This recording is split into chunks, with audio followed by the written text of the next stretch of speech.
There's court action today in the kayak murder case in New York with a pre-trial hearing for the woman accused of killing her fiancé during a kayaking trip on the Hudson River.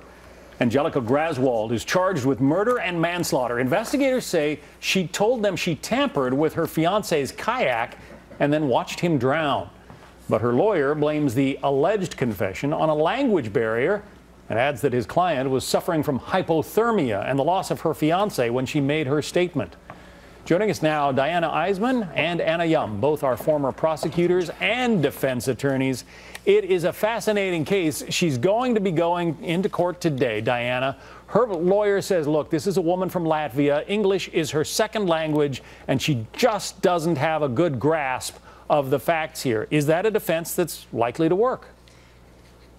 I don't think so. Ultimately, the issue is, did she understand the words that were coming out of her mouth, or did she understand that she was making a confession? And here, it's the victim in this case is an American man, somebody that she had obviously a very intimate relationship with. So she clearly understands English well enough to be able to communicate with her fiance, her deceased fiance. So it's not unreasonable to assume that she understands English well enough to understand when she's confessing to a murder, which is a very obviously serious thing and very clear thing to be confessing to. Anna, she is quoted, again, we haven't seen the videotapes, and we assume that there are videotapes of this confession, but she's quoted as saying, it felt good watching him drown. I mean, no matter what the language is you're speaking, words like that seem pretty incriminating.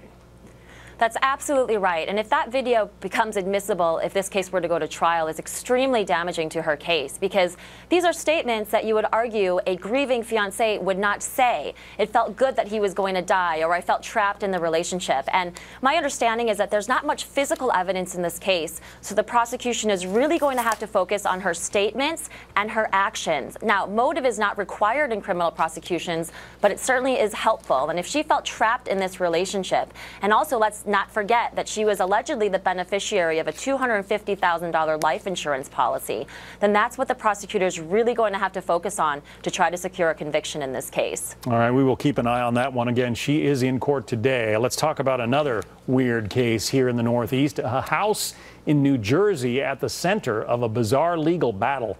The current owners, Derek and Maria Broaddus, claim a mysterious self-described watcher is stalking their $1 million home, the one they recently purchased and renovated.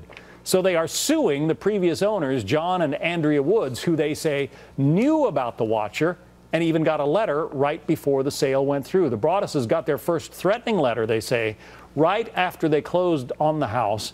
In it, the watcher wrote that his or her grandfather watched the house in the 1920s and his father watched it in the 60s, and now it is, quote, my time. The letter also refers to children in the home as young blood.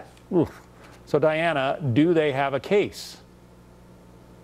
It's going to be a difficult one to prove. So the issues here are notice, right? Did the seller have notice that there was this person that was watching the property and that is stalking essentially the house? So the proof lies, the burden of proof lies with the plaintiff. They have to prove that the owner did in fact have notice and that they didn't disclose these facts when they were selling the property. And so the issue here is whether or not they knew that this watcher existed, which they're saying there was no watcher. This is completely fabricated. This never existed. And the only proof is the letter from the actual self-proclaimed watcher, him or herself. So there is a credibility issue. Then the other issue is whether or not that is a disclosable fact. So is having a stalker on the house a disclosable fact with respect to selling a home, the way it would be if there was a defect in the home or if there was some sort of an infestation that they would have to disclose? The issue is twofold. Is there a notice? Yeah. Yes, exactly. Is there a notice, and is there an issue? Right. Absolutely. So you're with her, Anna? You don't think that they have a case?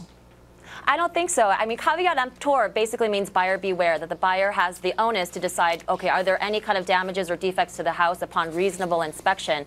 But of course, it really depends upon the assumption as to whether the seller knew about this alleged watcher. And even if the seller did receive a letter, what was in this letter? Was it threatening like it was for the current owners, or was it not? And if it wasn't, then did they have a duty to disclose these facts? To be clear, I think the buyers have an uphill battle here. The Broadduses, the buyers, have produced the letter that they say they got, but the letter that the watcher claims that he sent to the previous owners, Nobody has seen that as far as we are aware.